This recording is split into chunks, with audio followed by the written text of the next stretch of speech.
বিশ্বকাপে আজকের একমাত্র ম্যাচে রাত 8:30 ভারতের মুখোমুখি আয়ারল্যান্ড। বিশ্ব ক্রিকেটে অন্যতম পরাশক্তি ভারত, অন্যদিকে টি-20-তে নিজেদের যোগ্যতার প্রমাণ রেখেছে আয়ারল্যান্ড। শক্তিমত্তার দিকে ভারত এগিয়ে থাকলেও আয়ারল্যান্ডকে একেবারেই ফেলে দেওয়া যাবে না।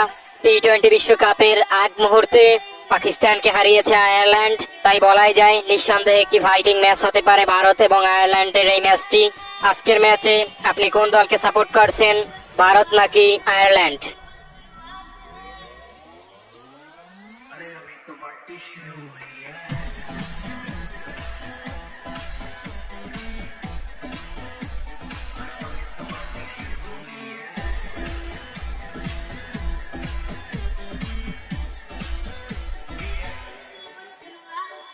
बाद में न कहना कुछ भी, पहले ही दे दूं वार्निंग। पार्टी चलेगी till 6